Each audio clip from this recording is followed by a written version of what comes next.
Teman-teman, kali ini Kakak Jo akan menceritakan sebuah kisah tentang cinta suci yang menembus tabir dunia jin dan dunia manusia. Kisah ini Kakak kutip dari memorandum.co.id. Kemudian Kakak bagi buat teman-teman semua. Semoga saja teman-teman suka dengan kisah ini dan bersedia untuk men-like videonya. Dan Kakak pun berharap semoga teman-teman sudi kiranya untuk terus mendukung pengembangan channel ini agar mampu berkembang lebih maju, lebih baik, lebih menghibur, mengedukasi serta bermanfaat buat teman-teman semua dengan mensubscribe dan men-share video maupun channel Kakak Jo melalui media sosial teman-teman. Baik teman-teman, berikut kisah tentang cinta suci yang menembus tabir dunia jin dan dunia manusia.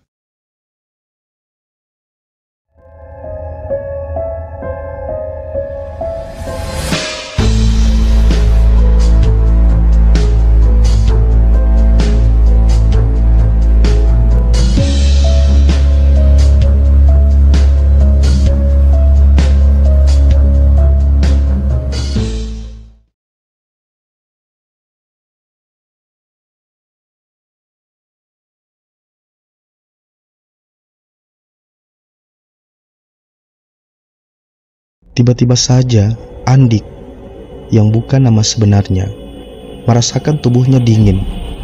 Angin berhembus sangat kencang. Dan ketika membuka mata, Andik melihat sekeliling sudah berubah. Peristiwa itu dialami Andik ketika diajak Pak D-nya, sebut saja Limin, masuk dunia lain. Kita sudah sampai. Ikuti saja apa kata Pak D, jangan membantah. Pesan Limin yang diulangi Andik ketika bertemu memorandum beberapa waktu silam.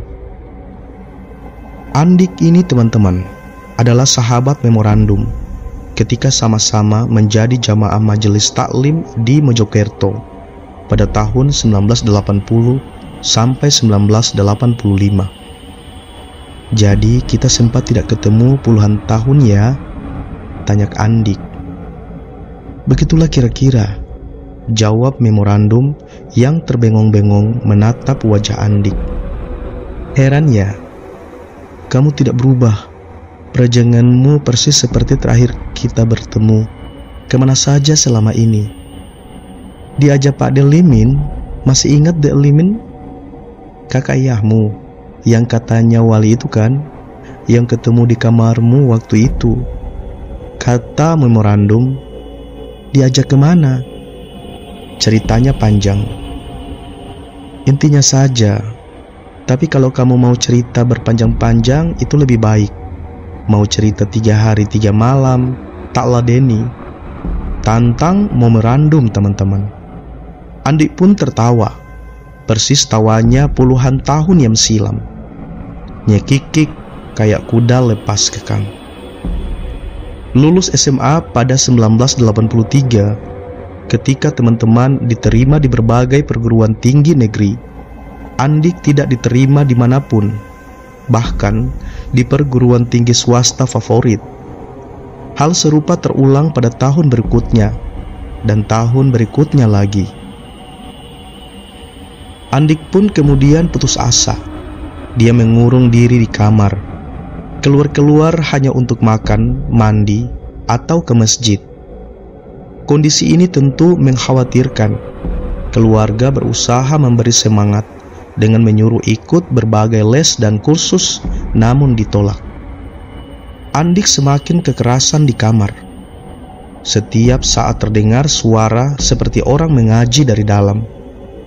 Setiap saat, tidak pernah jeda kecuali saat Andik mandi, makan, dan pergi sholat berjamaah di masjid depan rumah. Teman-teman, orang tua Andik heran karena sepertinya anak ini tidak pernah istirahat atau tidur. Terus-menerus terdengar suara seperti yang mengaji. Ketika ditanya ayah atau ibu siapa yang mengaji, Andik hanya tersenyum. Memorandum yang memang dekat dengan Andik pernah dimintai tolong orang tuanya mencari tahu apa yang sebenarnya terjadi di kamar Andik.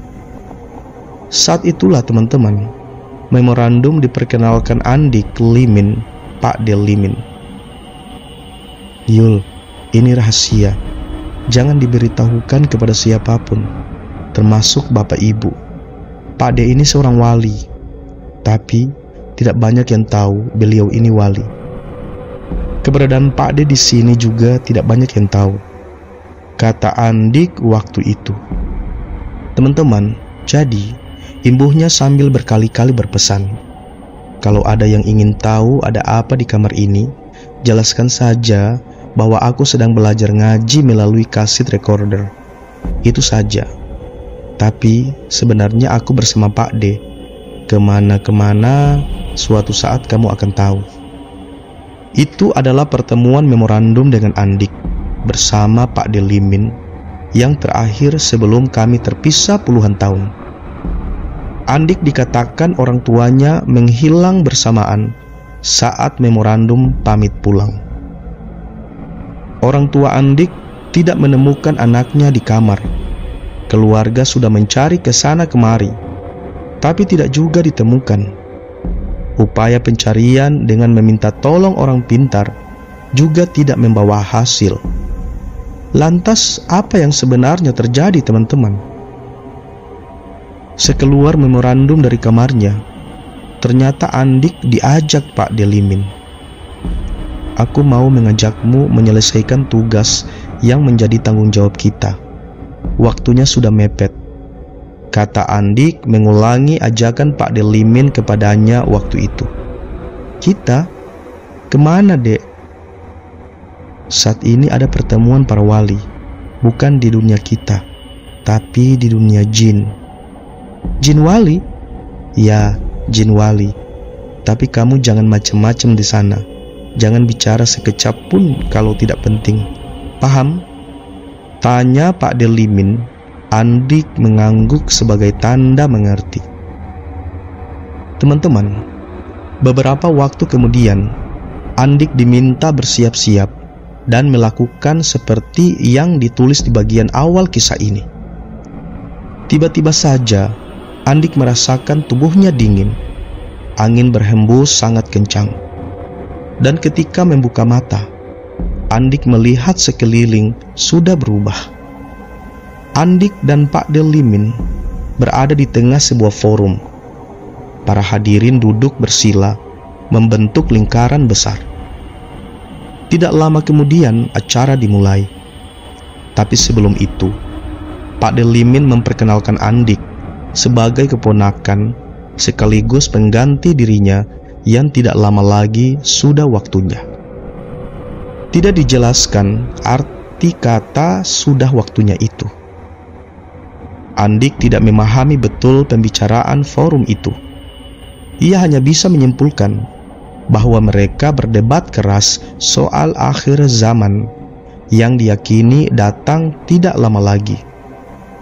Karena itu, sebagai penasehat, Pak De Limin mengingatkan supaya mereka tidak masuk jebakan Dajjal yang kini sudah mulai menunjukkan tanda-tanda bakal terbebas dari belenggunya. Lalu tugasku apa, Pak De? Kata Andik sekeluar dari forum itu. Kamu akan mengerti pada saatnya. Makanya Pak De ajak kamu kemari. Tugas kita adalah menyelamatkan sebanyak-banyaknya bangsa jin dari fitnah Dajjal. Bersamaan dengan akhir kalimat yang diucapkan Pak De Limin, lewat serombongan jin di depan mereka, seperti iring-iringan pengantin. Ada satu di antara anggota rombongan yang menyita perhatian Andik. Perempuan berpakaian bak ratu, cantik sekali. Jangan terkecoh, penampilan mereka tidak seindah yang kamu lihat, kata Pak De Limin mengingatkan. Teman-teman, saat diingatkan, Andik tidak peduli. Pandangan matanya terus mengikuti setiap gerakan perempuan tadi. Sebut saja perempuan itu adalah Laila. Dan seperti terkena tarikan kuat medan magnet, perempuan tersebut menoleh ke arah Andik kemudian tersenyum. Nyes, dua pandangan bersatu. Cubitan Pak De Limin di pundak Andik sampai tidak terasakan. Waktu kita tidak banyak, Ndik. Jangan macem-macem. Alam semesta akan dilipat Yang Maha Kuasa. Kita harus segera mulai menjalankan tugas, kata Pak De Limin kepada Andik. Teman-teman, Andik sempat bertanya kepada Pak De Limin, mengapa mereka yang manusia harus ikut campur menyelamatkan bangsa jin? Jawabnya, yang mengurusi manusia sudah banyak. Mereka pandai-pandai, berbeda dari bangsa jin yang lemah. Dan bangsa jin sendiri yang meminta pertolongan kita, terang dari Pak De Limin. Untuk menjalankan tugasnya, Andik ditunjuk wilayah kerjanya, dari ujung barat sampai ujung timur, dari ujung selatan sampai ujung utara, dari ketinggian sampai kedalaman. Sambil berkeliling seolah tanpa henti, Pak De Limin menjelaskan apa saja yang harus dilakukan oleh Andik. Jin-jin di forum tadi akan membantumu. Tugas utamamu adalah membunuh salah satu kaki tangan Dajjal yang mendahului kedatangan tuannya, kata Pak De Limin sambil terus-menerus nerocos soal ilmu apa saja yang harus dipakai, strategi apa yang harus digunakan, dan siapa saja yang harus diwaspadai. Celakanya teman-teman, semua arahan dan petunjuk Pak De Limin, tidak satu kata pun yang masuk dan menempel di pikiran Andik. Seluruh konsentrasinya seperti tersedot untuk mengingat-ingat dan mengagumi kecantikan Laila. Andik teman-teman bahkan sampai membayangkan betapa indahnya bila bisa mempersunting Laila ke pelaminan. Andik larut dalam lamunan panjang, dalam mimpi indah tak bertepi. Pak De Limin yang terlalu asik menyampaikan arahan dan petunjuk, baru tersadar bahwa yang diajak bicara sangat abai ketika mereka terbang melewati samudra yang amat luas. Apa yang kamu pikirkan? Tiba-tiba Pak De Limin mengajak Andik berhenti di sebuah puncak bukit, istirahat di bawah pohon yang rindang. Tampaknya aku jatuh cinta, Pak De. Modar kepada? Tanya Pak De Limin meski sudah tahu siapa yang dijatuh cintai Andik. Laila. Ini dunia jin, Dik. Apa yang kamu lihat tidak seindah yang sebenarnya. Pilih saja wanita dari bangsa manusia. Banyak juga yang cantik. Tidak, Pak De. Aku jatuh cinta kepadanya. Orang tuamu tidak akan setuju, Dik. Mereka tidak harus tahu. Kamu akan menyesal. Tidak akan, Pak De. Jenengan sendiri kan punya istri dari golongan jin.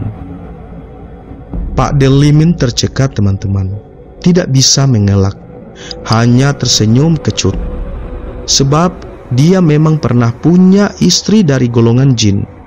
Jumlah istrinya 4, 2 dari golongan manusia dan 2 dari golongan jin. Pak De Limin menyerah teman-teman. Dia harus mencari tempat tinggal Laila dan melamarkan untuk Andik. Ternyata tidak mudah melacaknya. Butuh waktu untuk itu. Dan ketika sudah ditemukan, muncullah masalah. Ternyata teman-teman, Laila bukanlah golongan jin muslim. Dia dan leluhurnya murni berdarah Yahudi. Karena itu, Pak De Limin menyadari bila Laila tak akan diizinkan menikah dengan non-Yahudi, baik golongan jin maupun manusia. Yang juga tidak terduga teman-teman, Laila ternyata jin dari golongan priai. Orang tuanya menjabat kepala daerah, semacam gubernur.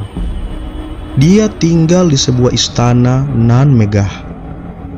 Andik bergeming meski diberitahu bahwa Laila tidak bakal diizinkan orang tuanya menikah dengan jin atau manusia sembarangan. Andik bersumpah tetap akan mengejar Laila dan mengajaknya duduk di pelaminan. Apapun akan kulakukan untuk mendapatkannya, tekad Andik. Tapi tugas kita mendesak, Ndik. Aku tidak akan melakukan apapun sebelum menikah dengan Laila, kata Andik yang menegaskan bahwa setelah berhasil menyanding Laila, tugas seberat apapun akan dia lakukan. Tapi Laila belum tentu menyambut cintamu, Ndik. Aku yakin cintaku tidak bertepus sebelah tangan.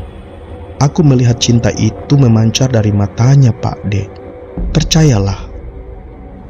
Teman-teman, Pak De Limin yang di dunia jin bertempat tinggal di lereng perbukitan dan danau, sementara berjuang sendirian bersama beberapa anggota forum wali bangsa jin. Sementara itu, Andik juga memperjuangkan cintanya kepada Laila. Menurut Andik, ternyata tidak mudah menemui Laila. Tempat tinggalnya dijaga 3 lapis barisan pengamanan.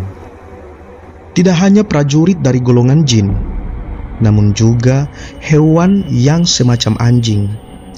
Tapi yang ini bersayap dan giginya panjang dan selalu berair. Ilmu melipat bumi, raga sukma, dan kidang kencana yang Adik pelajari dari Pak De Limin tidak sanggup menembus benteng pertahanan rumah keluarga Laila. Andik terpental saat nekat mencoba menerobos. Setelah menunggu beberapa pekan, teman-teman, Andik akhirnya berhasil bertatap mata dengan Laila. Saat itu, gadis yang menurut Andik berkulit bak pualam ini berjemur di taman. Tampaknya ia setelah selesai mandi. Kesempatan ini tidak disia-siakan. Dari jarak sekitar 20 meteran, Andik mencoba mengajak dialog dengan bahasa isyarat. Intinya mengajak ketemuan di tempat dan jam tertentu. Gayung pun bersambut, teman-teman. Laila memberikan jawaban dengan bahasa isyarat pula bahwa dia menerima ajakan Andik. Pada waktu dan tempat yang telah disepakati, mereka pun akhirnya bertemu di sebuah taman kota. Andik benar-benar mengagumi Laila. Selain wajah yang cantik, Laila memiliki tubuh yang indah, 11-12 dengan olah ramlan. Tutur katanya halus, teman-teman, seperti gaya bicara orang-orang keraton di tanah Jawa. Dari sorot mata Laila, Andik merasakan gadis tersebut menyimpan kerinduan yang sama dengannya. Ternyata dugaan Pak De Limin benar, teman-teman. Laila mengaku meski sangat menyayangi Andik, dia tidak akan bisa mewujudkan kasih sayangnya dengan menyandingi Andik di pelaminan. "Kenapa?" tanya Andik waktu itu. "Aku tidak boleh menikah dengan bangsa di luar bangsaku," tutur Laila. "Berarti rasa sayangmu palsu?" "Tidak, aku sudah dijodohkan dengan seorang pangeran, anak penguasa negeri tetangga," jawab Laila, teman-teman. Andik sangat kecewa mendengar bahwa Laila ternyata sudah dijodohkan dengan seorang pangeran. Dunia seperti runtuh. Tapi mengapa gadis tersebut menerima ajakannya bertemu? "Apakah kamu benar-benar menyayangiku?" tiba-tiba Laila bertanya. Andi tidak segera menjawab, teman-teman. Ia menoleh, mengarahkan pandangannya ke mata Laila, menatapnya lekat-lekat. Sangat sayang. Perasaan itu muncul ketika kali pertama kita bertemu. Kau ingat? Aku juga merasakan. Tutur Laila. Meski sudah memperkirakan perasaan Laila, tak urung untayan kata yang keluar dari bibir basah Laila mengguncang dadanya. Ternyata perasaannya tidak salah. Cintanya tidaklah bertepuk sebelah tangan. Orang tuamu apakah merestui?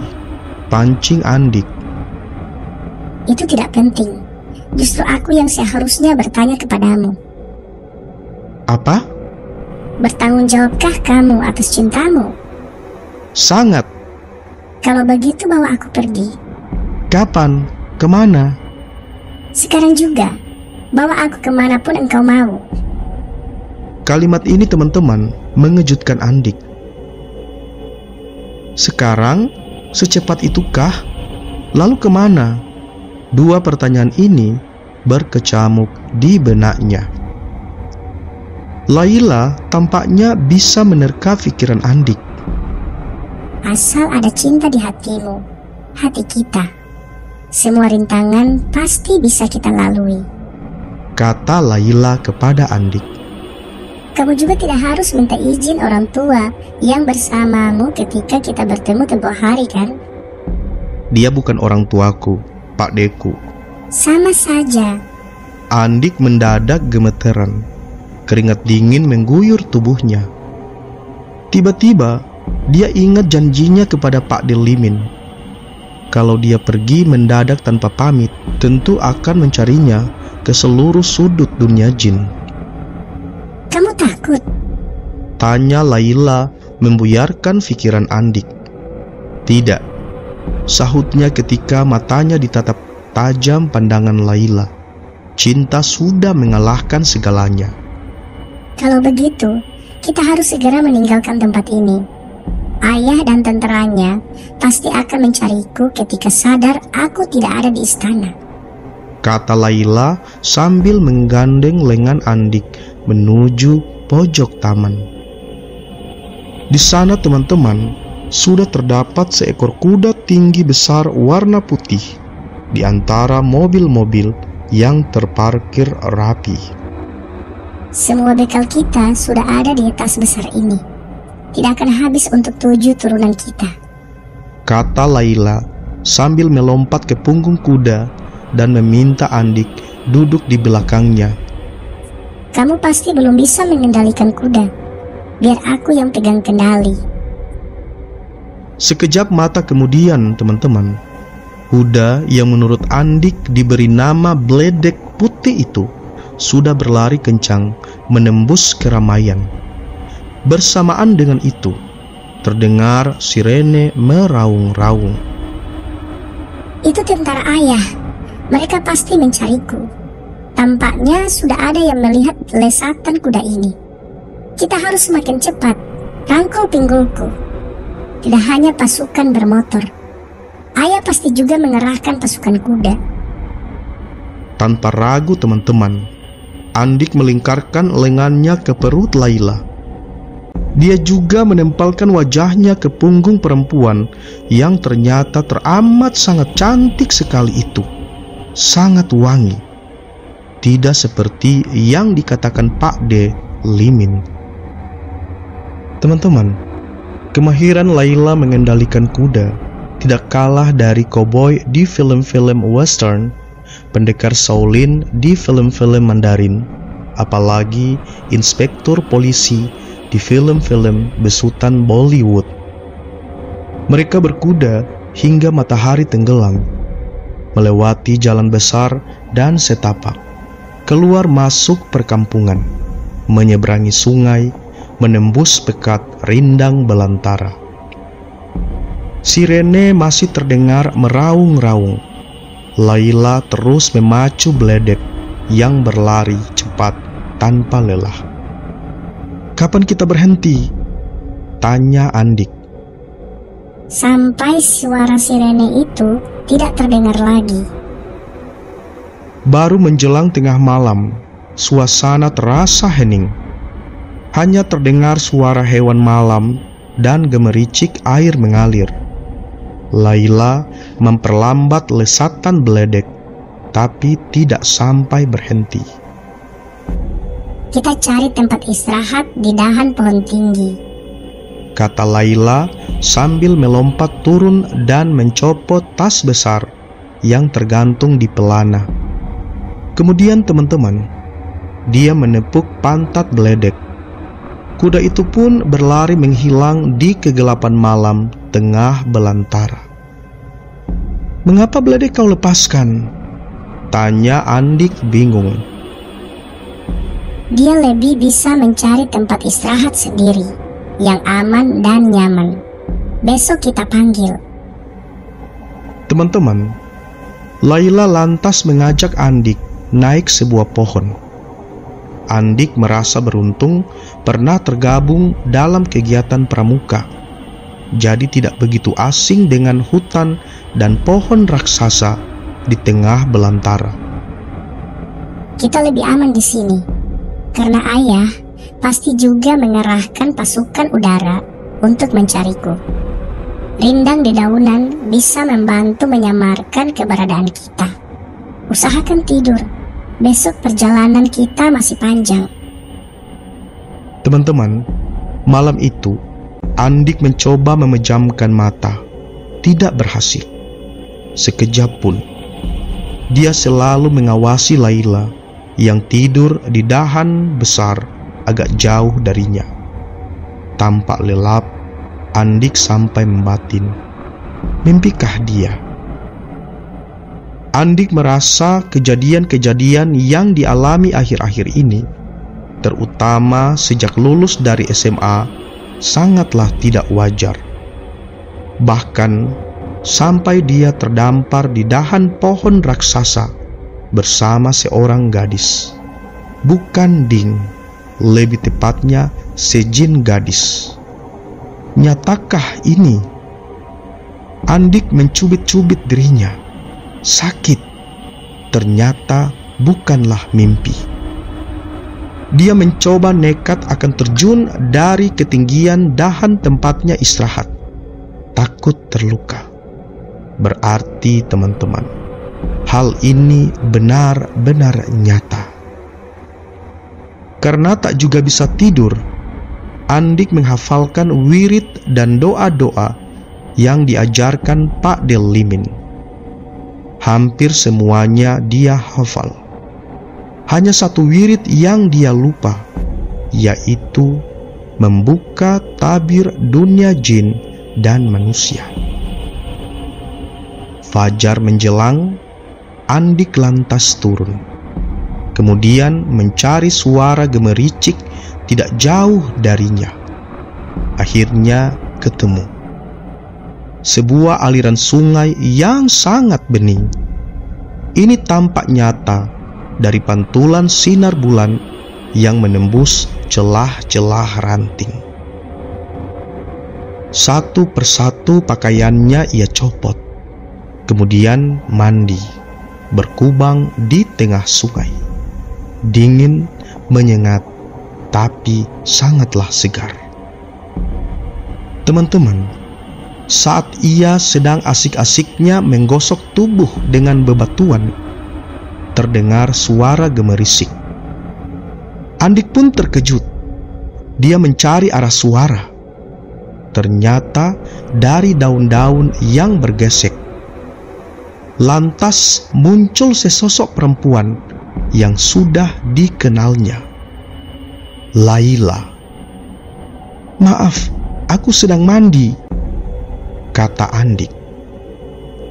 Laila seolah tak mendengar dan terus mendekat. "Maaf, aku tidak berpakaian," kata Andik. Laila bergeming.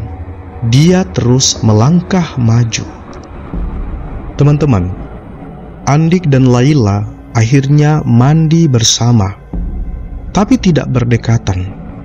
Berjarak sekitar 20-30 meter, terhalang batu gunung besar yang bertengger di tengah kali. Mereka mentas sebelum sinar matahari menyembur di ufuk timur. Setelah keduanya siap, Laila bersuit. Beberapa saat kemudian, muncullah Bledek dengan gagah, meringkik keras dan bersiap di depan tuan putrinya. Pasangan ini lantas menembus belukar menuju perkampungan. Masuk sebuah warung. Bledek dilepas agar mencari makan, kemudian bersembunyi. Masih sepi. Tamunya hanya mereka berdua. Andik dan Laila pun pesan makanan dan menghabiskan dengan agak terburu-buru. Kita belum aman. Kita masih harus lari lebih jauh, kata Laila. Tak lama kemudian, Laila memegang kepala Andik dan memintanya menunduk. Ia sendiri menyembunyikan kepalanya di bawah meja. Aku mendengar suara mesin dari atas. Mungkin ayah juga mengerahkan pasukan drone-nya. Kita harus cepat-cepat kabur. Jangan keluar lewat pintu depan, Doro. Lewat sini saja.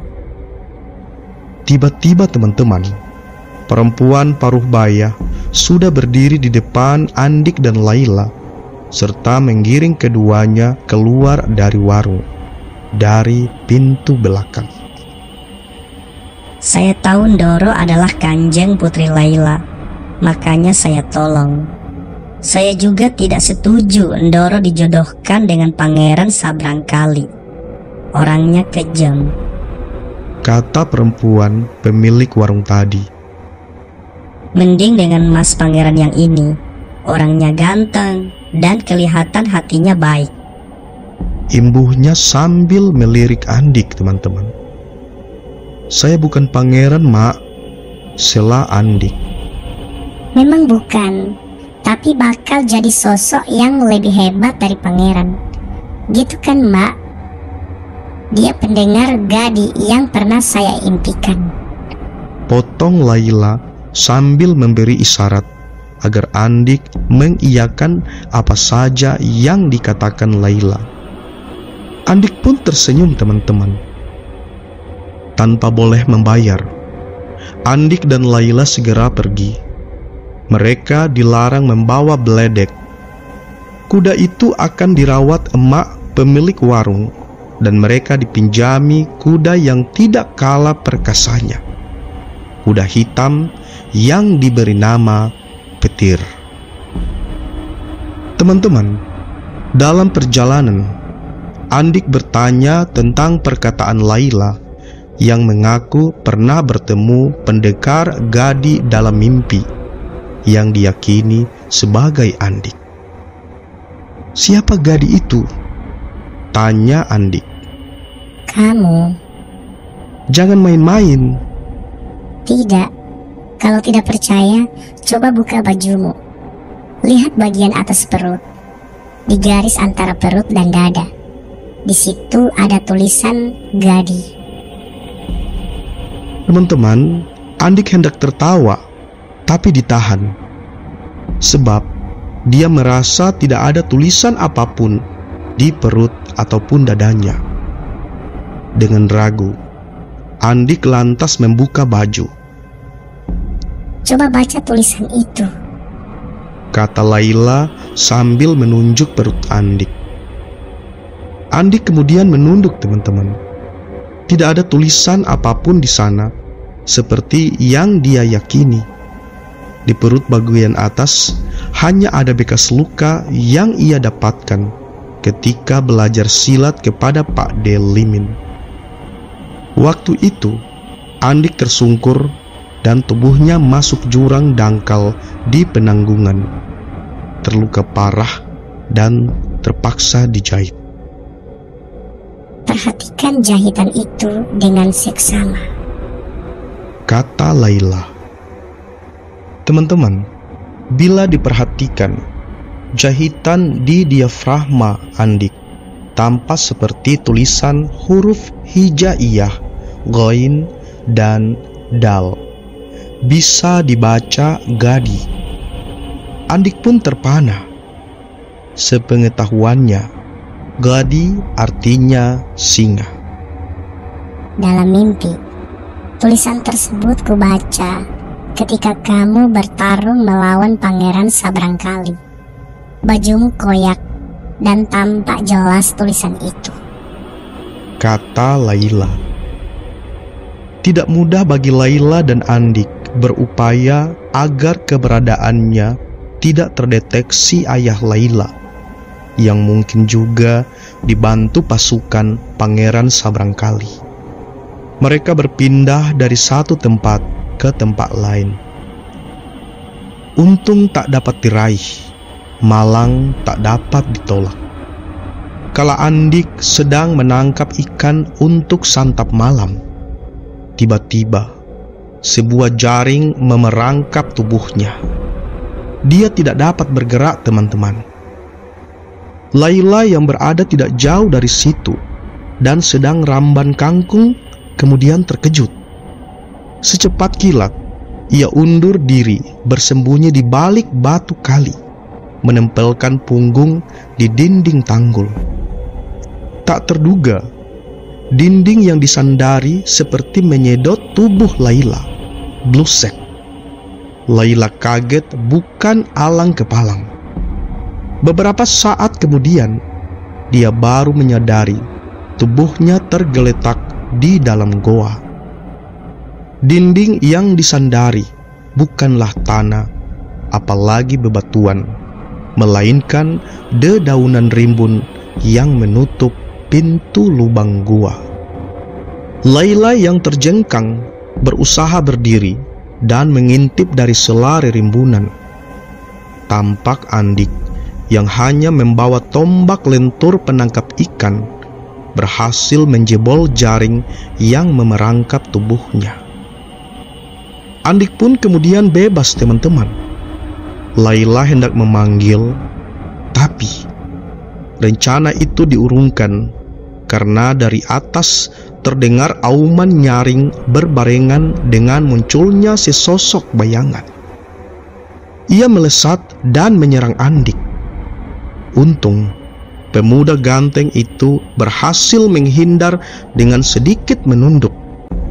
Sabetan senjata tajam melintas di atas kepala. Kemunculan sosok itu sangat mengagetkan Laila yang mengintip dari dalam goa. Pangeran Sabrangkali, tuturnya lirih. Serangan pertama yang melesat menjadikan Pangeran Sabrangkali emosi. Dia menyerang membabi buta, tapi ngawur tak terarah, sehingga Andik dengan mudah dapat menghindar. Satu gerakan terukur yang dilakukan Andik bahkan mampu memindahkan tubuhnya ke atas batu besar. Sambil melompat, Andik juga berhasil mendaratkan ujung tombak lenturnya ke ketiak kiri lawan. Tapi nahas, teman-teman, Andik baru mendarat, beberapa sosok muncul menyerang bersamaan. Ujung-ujung pedang mereka mengurung Andik. Pemuda dengan rambut berombak sebahu ini menyambut dengan tenang. Dia menata kuda-kuda sembari matanya menatap sekeliling. Panggil semua temanmu, akan kutebas satu persatu bagai mencabut ilalang, atau kurontokkan mereka bagai meniup dedaunan kering, kata Andik. Teman-teman, tangan kirinya lantas berputar lembut. Seorang pengeroyok jatuh tersungkur ke sungai. Beberapa detik kemudian, 3 orang menyusul seiring kelebatan tangannya yang memegang tombak. Pangeran Sabrangkali terkejut. Dia mencoba menutupi kekagetannya dengan tersenyum. Senyum yang kecut, masam. Lompatan melengkung, dia hentakkan untuk memutari Andik. Pedangnya bergerak seperti bayangan menutupi tubuh Andik. Suara tang, ting, tang, ting terdengar nyaring, menunjukkan bilah pedang tersebut berbenturan dengan ujung tombak. Air sungai bermunceratan. Seperti gulungan asap, teman-teman. Pertarungan mereka berpindah-pindah dari satu tempat ke tempat lain. Laila terus mengikuti setiap pergerakan Andik dan Pangeran Sabrangkali tanpa berkedip. Teman-teman, pertarungan Andik dan Pangeran Sabrangkali berlangsung hampir 2 jam. Cuma sesekali mereka mengendorkan serangan untuk mengatur nafas. Itu pun dengan kewaspadaan penuh, sambil terus mengintip tajam lawan. Laila tidak pernah mengalihkan pandangan. Dia mencatat Andik berhasil 11 kali melukai musuh, sementara Pangeran Sabrangkali baru 7 kali. Namun dari 7 kali itu, 1 diantaranya cukup mengancam jiwa Andik, yaitu tatkala Pangeran Sabrangkali berhasil mengarahkan pedang ke pinggang Andik.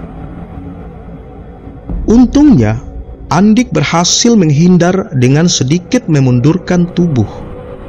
Tapi, tak urung luka cukup dalam menembus perutnya.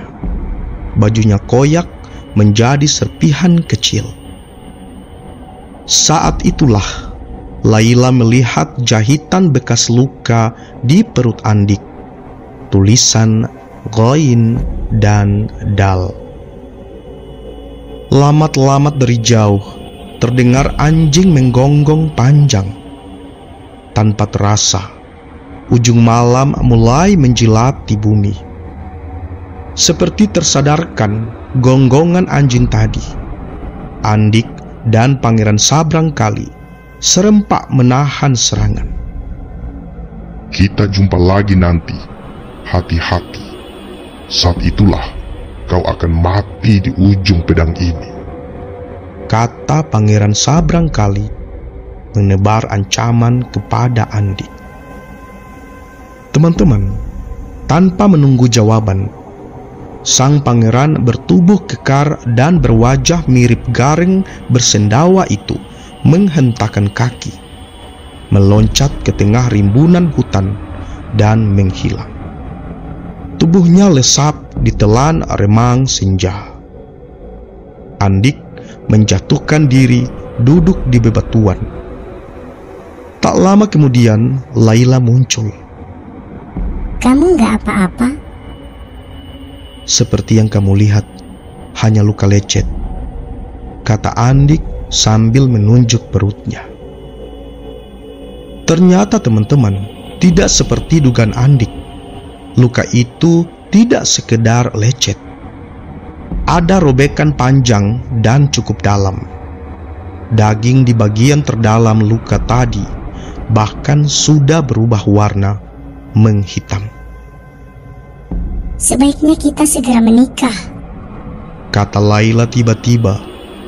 Kalimat ini tentu sangat mengejutkan bagi Andik. Menikah? Kita harus segera menikah supaya aku bisa leluasa merawatmu tanpa harus canggung. Keduanya saling pandang, teman-teman. Aku punya paman yang tinggal dekat sini, adik ayah. Dulu sengaja diam-diam pergi dari istana, ingin hidup sebagai orang biasa. Dia muslim seperti kamu. Kita minta paman menikahkan kita, imbuh Laila. Menjelang tengah malam, teman-teman, mereka akhirnya tiba di rumah paman Laila. Sebut saja Abdul Al-Karim. Orangnya ramah, tinggal bersama istri dan 2 anak. Karim dikenal sebagai guru ngaji dan ahli pengobatan herbal.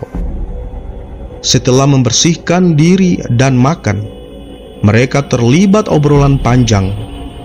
Laila menceritakan apa yang terjadi atasnya. Ayahmu memang sudah lama ingin menyatukan kerajaannya dengan kerajaan ayah Pangeran Sabrangkali. Mereka sama-sama ambisius. Namanya sebut saja Tara.